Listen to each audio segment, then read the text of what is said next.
45 years ago. It wasn't by accident, but it was next thing to it.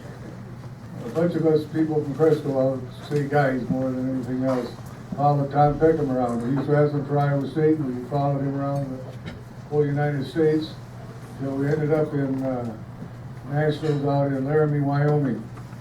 And Iowa State won it. And so we called up the dance hall, place a lot like this, a meeting hall. Told them we were coming with 200 people from Iowa State College. And could you take care of us? And they said, you bet we can. So we went out there, and Nick was out there, and he was so happy. I'd never seen the guy any happier. And the funny thing about Nick is he's the tightest guy I ever seen, except for Flanagan. So when I passed the hat around after it was all done, I had no Western hat on. I stuck it under Flanagan's nose first, and he puts in $1. $1. I said, hey, didn't you have Peckham for a wrestler of yours? He says, yeah. Well, he says, what's that worth? I says, well, Jesus, paid you $20. $20, here's a 5. After I got done with him, I went to Nick, and Nick started out with the 20. I couldn't believe it. But that's how really we talked about it. Said on the way home, when we were all riding in 2 or 3 different cars, but we'd, why not have that Iowa State come up to Cresco and show them our appreciation. So it started out as an appreciation meal and so on for Iowa State. That's what I did the first 2 years. And Nick always came up with his assistant coach, Les Anderson, and he always bring 2 or 3 wrestlers with him, and we always just had a good time. But the thing that was the most outstanding for us is at the time, Russ Smith with the Waterloo Courier, some of you might remember him. He was the wrestling writer for the Waterloo Courier. And he always covered us at that meeting, and he'd write up a nice write-up on us. And we got more attention from that because we didn't have what we got today, television and all the rest of it. But So Russ Smith got you started. yeah, Russ got us started. And you moved beyond a dinner banquet into a official Hall of Fame. Yep, and then he said we need some start doing some awards. Let's do some awards on this. And I says, okay, how are we going to do it? He says, you got to have a selection committee. I said, how's that going to happen? Just let me to do it. He did it, and I tell you, he did a tremendous job. And that's when we started the selection committee, and the selection committee has always been some real top wrestling people. The original organizers were Flanagan, Chris Flanagan, Dale Turnmeyer, Nehl McKone, Galen Peter, Bob Howard, Joe Bocotti, and myself.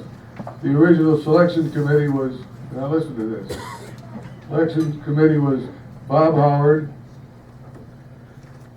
Russ Smith, Keith Young, Finn Erickson, Spade Harmon.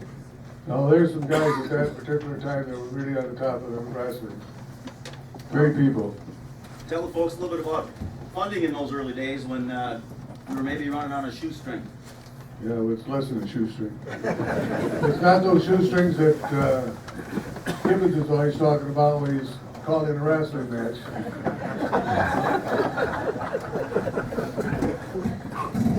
So how did you fund it? Well, we funded it by selling the tickets to the Nehl tickets.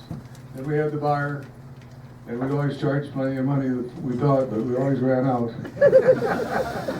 But the first bartenders, and they really pumped the guys, was Donnie Penske, Alan Billmeyer, and Oscar Jackson.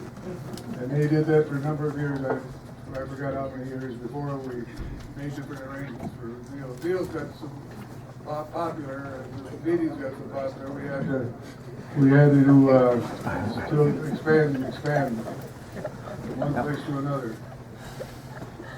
How about some of the highlights from those early years? Do I have to? Just the highlights.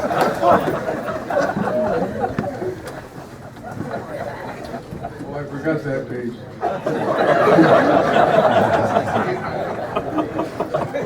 In short, the first highlight was when we moved the hall out of the basement of the theater, which held about 20 people, and it was in the basement, and we moved it to the Welcome Center. There's where people would could see us more readily.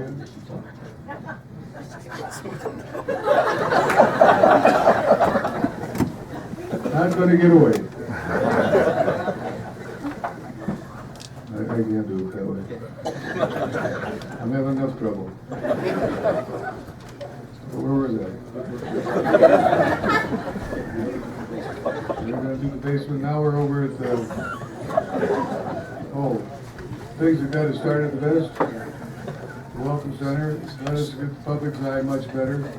Another was when we trademarked our name because it protected our identity and all the work we put into making it happen. Then when we developed our website, the website's been just a gift for us.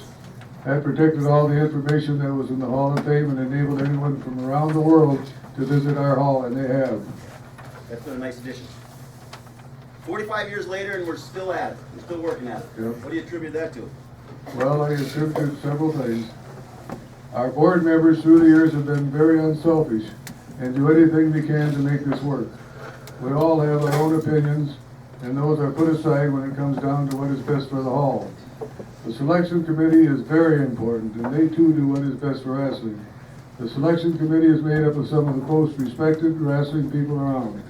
Inductees know these people and know about them, and our selection committee are honored to be selected. We have a solid group of businesses and individuals who contribute, and we also have a loyal group of people who come to our banquet every year. I could name them, but I'm sure I'm going to leave some out.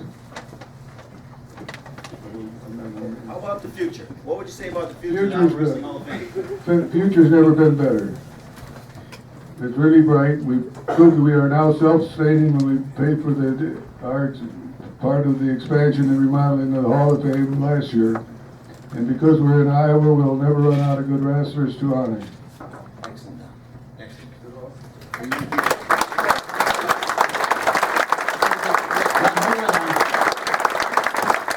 Congratulations, Don.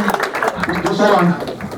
To you and Bob Howard and Nehl McKone, I think there's very little doubt that if it weren't for these three guys, these founding members, none of us would be here tonight, because I'm not sure that we'd be past that dinner meeting they had, 47 years ago. So without the work you guys have done, the great work you've done, we wouldn't be here. And lastly, we'd like to present you with this crystal plaque to commemorate this. And this plaque says, it's a Founders Award presented to Don Gooder for tireless promotion of the Iowa Wrestling Hall of Fame and amateur wrestling in Iowa.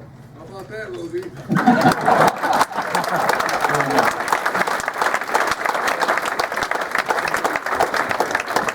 Thank you.